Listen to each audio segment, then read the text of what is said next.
Hello, hello, this is Johnny Cycles of CyclesGaming.com bringing you a deck tech for another Dragons and Pioneer deck that I've been working on for this month's article. We're playing Azorius Dragons, my first time playing a blue-white dragon deck in any format, and it's pretty fun. I'm really excited about it. You can see I have 3 different versions. I'll talk about each one, but this is the one I tried first, and this is the one that the first matchups you'll see was built around. So what are we trying to do? We're looking to stall our opponent out long enough for us to stick one of our big dragons that are somewhat difficult to deal with, and win that way. So what's our stall out plan? High Noon.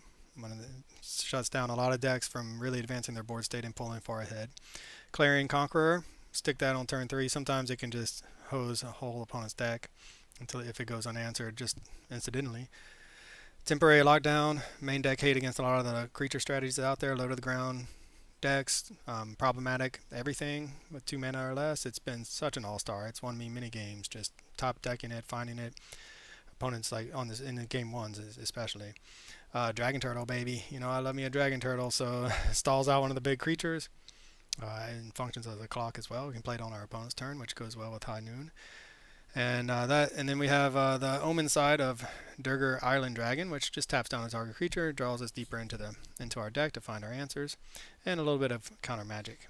As far as answers go, we have March of Otherworldly Light on top of Lockdown, and then our card draw is Roiling Dragonstorm. Man, if we have this in open in hand, we're so happy. I have lost games drawing tons of cards with Roiling Dragonstorm, but nevertheless, we want to cast it on turn 2, start drawing cards. Then we have 8 3-drop dragons that we can use to bounce it back to our hand. What's really fun is bouncing it back to our hand before casting Temporary Lockdown, so that we get the value out of it. Dragonologist digs us for both a dragon or instant or sorcery. Too bad Temporary Lockdown's an enchantment, but nevertheless it does dig us for March of Otherworldly Light, for instance, or a dragon, and then all of our untapped dragons have hexproof. So that's our 60 for my first draft of Azorius Dragons in Pioneer. Our sideboard, some just targeted removal, graveyard hate, a little bit of life gain attached to removal for those red decks, some counter magic, and Dovin's Veto and 3 Steps Ahead, and Supreme Verdict. Alright, so I played this deck for a while, tested it out, and realized that Emerith Desert Doom, while a great target, 5/5, or a great threat as a 5/5 flyer, really only ever draw us a single card because our hand was usually flush with action from Roiling Dragonstorm. So what I did was then move to AO the Dawn Sky deck. So I took out Emerith, put in AO the Dawn Sky. Now when he dies, we get to look at the top 7 cards of our library and can put in any number of 9-land permanent cards with total mana 4 or less onto the battlefield. Or I can put 2+1/+1 counters on each permanent. We're not really ever interested in that, although there could be times. So this guy, 5/4 flying Vigilant. Emerith can get killed easy enough when he's attacking. So the Vigilance here, my point being that, yeah, he might stick around to block one turn with that Ward 4, but as soon as we start attacking, our opponent can target it. While AO, the Dawn Sky, will die without attacking, but if their opponent doesn't kill it, it's a great blocker.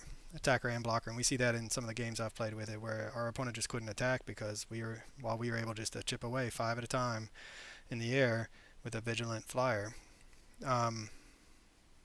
Other than that, things haven't really changed. It's 3 Steps Ahead instead of No More Lies, I believe was the card. I just want a hard counter. I don't like these counter spells that let your opponent pay more, because they're fine on turn 2, but then they're terrible on turn 8 or 9. And we're definitely a deck that's going to go long if we're going to win. Changed a little bit of the land, put in Cave of the Frost Dragon, Hall of Storm Giants, some utility lands. Took out some counter magic, put in Supreme Verdicts, or I think I kept in the Supreme Verdict. Took out the counter magic for Authority of the Consuls. Another way to fight against the red aggressive decks and to gain a bit of life. Okay, now I made those changes.